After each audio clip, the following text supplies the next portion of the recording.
The classroom was silent. Every species gathered to see where they ranked on the apex list. Some were confident. Some were nervous, but none of them were prepared when the holo display revealed the number one apex predator. The alien student's eyes widened. Human, slowly, mechanically. He turned his head toward the only human in the room. She didn't move. She didn't smile. She just watched him panic. Asterisk, because in that moment, he understood the truth the galaxy tried to ignore. You don't measure humans on a list. You survive them. If you're lucky. The Universal Threat Assessment, the Galactic Security Council convened in its crystalline chamber, suspended in the void between star systems where no single species could claim territorial advantage. Ambassador Kelleth adjusted his sensory stalks as the last of the delegates settled into their designated atmospheric zones. His carapace gleamed under the neutral spectrum lighting, carefully calibrated to avoid offending the visual sensitivities of the 47 species present. This annual gathering served a singular purpose: reviewing the Universal Species Danger Index, a comprehensive threat assessment that every civilized world contributed to and theoretically respected. Kelleth had chaired this assembly for 12 cycles, and typically the proceedings were mundane. Species moved up or down a few ranks based on territorial expansions, weapons development, or diplomatic incidents. Nothing dramatic. Nothing that caused the kind of tension currently saturating Chamber's atmosphere processors. The holographic display materialized above the central platform, showing the familiar cascading list of species ranked by their calculated threat to galactic stability. At the bottom, as always, were the Planari, a gentle aquatic people whose greatest innovation in 3,000 years was a particularly efficient kelp farm. No one feared the Planari. Above them, tier by tier, the rankings climbed through hundreds of species, each positioned according to a complex algorithm considering military capability, territorial aggression, technological advancement rate, historical conflict patterns, and a dozen other variables. Kelleth's mandibles clicked softly, his species equivalent of clearing one's throat. The chamber quieted immediately. He began his presentation with practiced efficiency, highlighting the few notable changes from the previous cycle. The Vorath had dropped 3 positions after signing a non-aggression pact with their neighboring systems. The Krell Collective had risen 2 spots following their annexation of a disputed mining colony, though their aggressive expansion was noted as concerningly consistent with historical patterns. Delegate Thoros, a massive crystalline being whose thoughts resonated through harmonic frequencies, expressed approval at the Vorath's descent. His people had long memories of Vorath border conflicts. Several others gestured agreement through their various communication methods, appendages waving, colors shifting, pheromones releasing in carefully controlled bursts.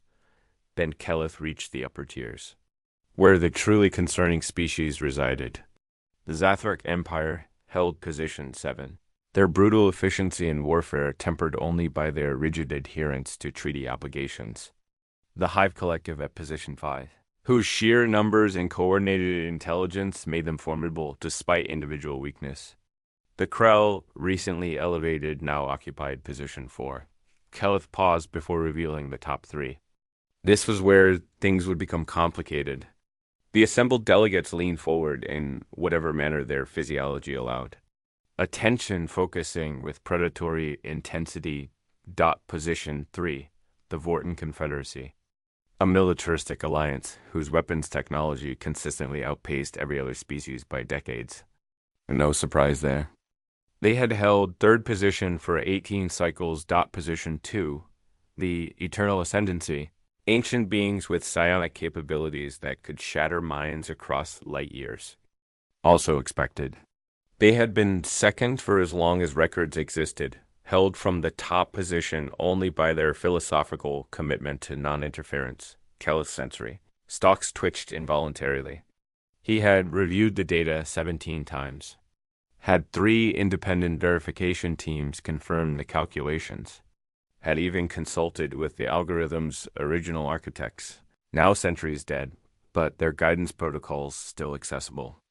Every analysis returned the same result. Position 1, humanity.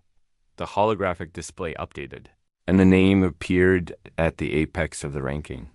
For exactly 4 seconds, complete silence dominated the chamber. Then chaos erupted. Delegate Theros's harmonics shattered into discordant frequencies that translated as emphatic denial. Aquelic representatives' chromatophores flashed through the entire spectrum of disbelief. The Krell observer, a towering figure of dense muscle and armored plates, released a rumbling sound that the translation matrix rendered as impossible. Kelleth raised his primary appendages, calling for order. It took several minutes to restore even a semblance of calm. Finally, Theros's harmonics stabilized into coherent speech. This is obviously a computational error. Humans are a barely spacefaring species. They have been part of the galactic community for less than 50 standard cycles. They occupy a single star system. They possess no psionic abilities, no natural weapons, no exceptional physical capabilities. They are soft-bodied, short-lived, and technologically unremarkable. This ranking is absurd. Murmurs of agreement rippled through the chamber. Kelleth had anticipated this reaction. He had felt the same disbelief when first seeing the results. The algorithm has been verified, Kelleth stated, his vocal modulator cutting through the noise with deliberate authority. 3 independent teams, spanning different species to avoid cultural bias, have confirmed the calculations. The ranking stands. Then the algorithm itself is flawed, a Vorith commander interjected, her translated voice sharp with military precision. I have reviewed human military capabilities. They have no dreadnoughts, no planetary defense networks, no weapons that could threaten even a single Vorith battle group. How can they possibly rank above species with millennia of martial tradition? Kelleth's sensory stalks focused on the far edge of the chamber, where the observation gallery accommodated species not yet holding full council membership. In the section designated for human atmospheric requirements, a single figure sat alone, Dr. Sarah Chen, Earth's scientific observer, permitted to attend but not participate in council deliberations. She had been sitting there for 3 hours, perfectly still except for occasional note-taking on her handheld device. While the chamber exploded into controversy, she had not moved, had not reacted, had not displayed any emotion whatsoever. Her forward-facing eyes, which so many species found instinctively unsettling, remained fixed on the holographic display with an expression Kelleth could not interpret. That absolute calm struck Kelleth as more significant than any of the shouting. Currently filling the chamber, Dr. Chun. Kelleth called out, his voice amplified to reach the observation gallery. The chamber fell silent again, all attention suddenly redirecting to the lone human. You have heard the ranking? You have heard the objections from this council. As Earth's representative observer, would you care to offer an explanation for what my colleagues believe to be an obvious error? Sarah Chen stood slowly, gathering her materials with unhurried precision. She walked to the observation gallery's speaking platform, her bipedal gait smooth and efficient.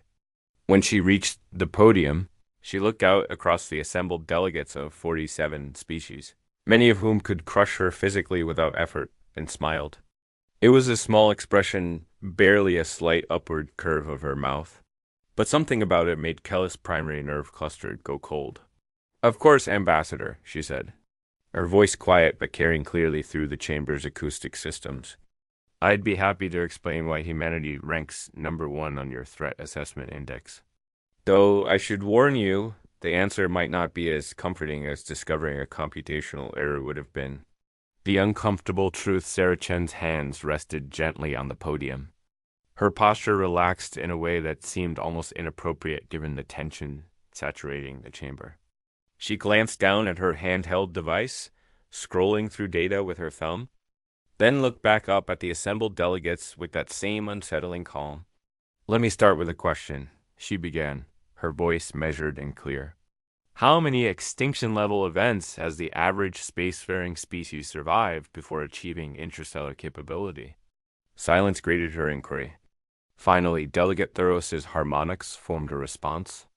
The question is unclear.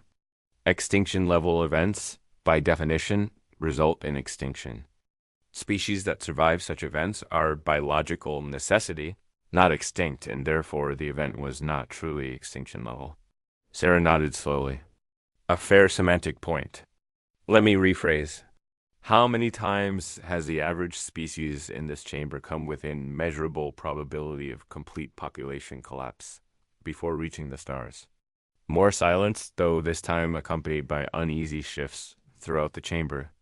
A plenary delegate, speaking through a translation device from her water-filled enclosure, ventured an answer. Most species face one, perhaps two significant population bottlenecks during their evolutionary history. Asteroid impacts, volcanic supereruptions, ice ages. These are considered normal planetary development patterns. Humanity has survived 7, Sarah stated flatly. The number hung in the air like a detonated munition.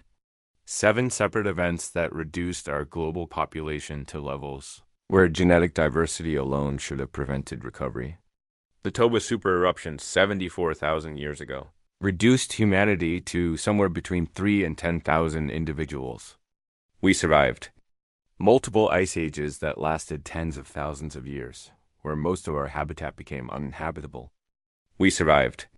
Pandemic diseases that killed 30 to 60% of our population. We survived. Every single time we came back. Kellith's sensory stalks twitched. Survival through catastrophe is not unique. Many species have demonstrated resilience. But how many demonstrated adaptation? Sarah's eyes locked onto Kellith's compound vision. After each near extinction, humanity didn't just survive. We changed. We learned. We became something different. The ice ages didn't just kill us slowly. They forced us to develop complex tool use, sophisticated clothing, controlled fire, and cooperative hunting strategies. Diseases that should have destroyed us instead selected for immune system. Variations that now make us resistant to entire categories of pathogens. We don't just survive extinction events, Ambassador. We weaponize them into evolutionary advantages. She advanced to her next data point, projecting a holographic timeline above the council floor. Let me address the concerns about our technological level.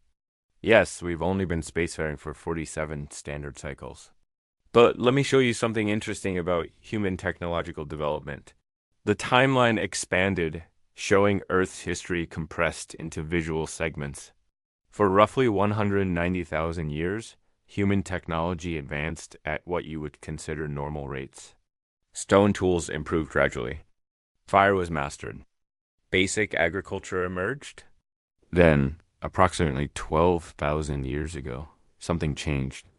Our development curve didn't just accelerate. It went exponential. The holographic curve illustrated her point dramatically.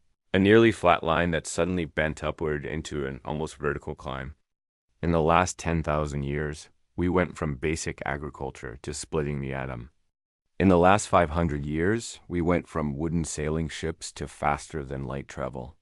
In the last 100 years, we doubled our technological capabilities every 15 years. That's not normal development, Ambassador. That's runaway acceleration. The Vorath commander leaned forward, her armored form casting shadows across the display. Rapid technological advancement can indicate instability. It often precedes societal collapse. It would for most species, Sarah agreed. Except humanity has collapsed dozens of times and rebuilt each time. The Roman Empire fell, and its knowledge was preserved and expanded by successor cultures. Chinese dynasties rose and fell across millennia, but each one built upon the achievements of the previous. Civilizations on our planet have been destroyed by conquest, disease, environmental catastrophe, and internal conflict. We documented those failures, learned from them, and continued. We don't collapse, we iterate. She pulled up another data set, this one showing conflict statistics. Let me address what I suspect is your real concern. Violence.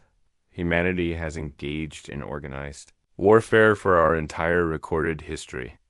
We have fought over territory, resources, ideology, religion, and sometimes for reasons so trivial they seem incomprehensible to other species. In the last century alone, we fought 2 global conflicts that killed over 100 million of our own people. The chamber's atmosphere grew heavier. Several delegates exchanged concerned glances through whatever sensory apparatus they possessed. But here's what your threat assessment algorithm recognized, Sarah continued, her voice dropping lower but somehow becoming more intense. We didn't fight those wars with claws or natural weapons. We invented progressively more efficient ways to kill each other. Chemical weapons, biological agents, nuclear devices capable of rendering entire continents uninhabitable. We created weapons that could sterilize our own planet, and we came terrifyingly close to using them multiple times. Then we stopped. Not because we couldn't continue, but because we chose not to. She let that statement settle before continuing. The algorithm doesn't rank species based on current aggression, Ambassador Kelleth. It ranks based on potential trajectory under stress conditions.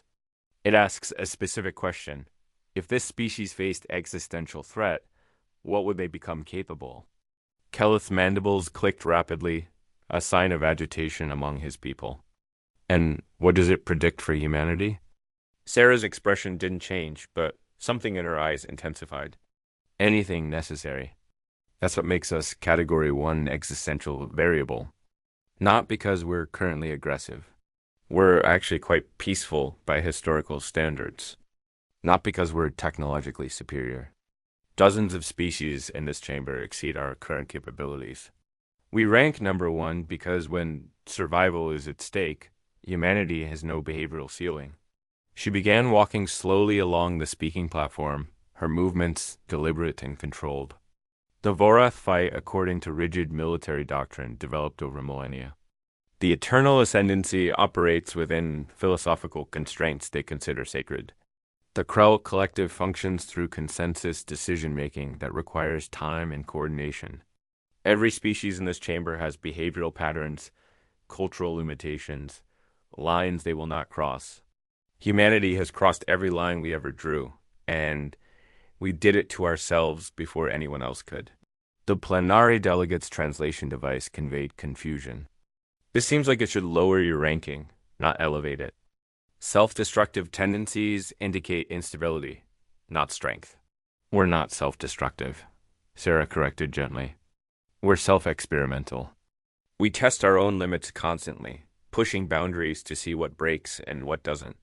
We've survived our own experiments that should have destroyed us.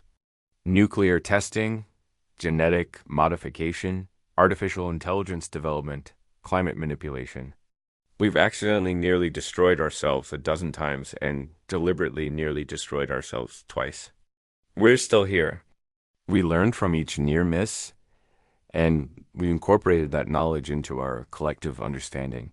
She returned to the podium, pulling up a final data visualization. The algorithm identified something called escalation dominance. In any conflict scenario, the species that can escalate beyond their opponent's willingness or capability to respond holds the ultimate advantage. Humanity's historical pattern shows we will escalate to whatever level is required for survival, then one level beyond that for certainty. We don't fight to win battles. We fight to eliminate the possibility of having to fight that battle again. Delegate Thuros's harmonics resonated with what the translation matrix interpreted as philosophical concern. You are describing a species without restraint. How can a galactic community coexist with such unpredictability? Sarah's smile returned, though this time it carried a hint of sadness. The same way you coexist with the eternal ascendancy's psionics or the Vorath's military supremacy. Through mutual respect and recognition of capability. The algorithm doesn't rank us number 1 because we're dangerous now, Ambassador. It ranks us there because, under the right conditions, we could become more dangerous than anything you've calculated for. We're the variable you can't control because we can't even fully control ourselves. She closed her handheld device and straightened. But here's what the algorithm also shows in the detailed analysis that I suspect you haven't shared with the full council yet. Humanity's threat level decreases dramatically when we're included rather than isolated. When we're cooperating rather than competing. When we're building rather than surviving. We don't want to be the threat your system has identified. We'd much rather be partners, contributors to galactic stability rather than a destabilizing force. Sarah looked directly at Kelleth. So yes, the ranking is accurate. Humans are the number one potential threat to galactic stability. But potential is just that, potential. What we become depends largely on how we're treated from this point forward. I'd suggest the Council consider that carefully when deciding how to respond to this classification. The chamber remained absolutely silent as Sarah Chen returned to her seat in the observation gallery. Kelleth's sensory stalk slowly tracked her movement, and for the first time in his 12 cycles of chairing this council, he genuinely didn't know what to say next.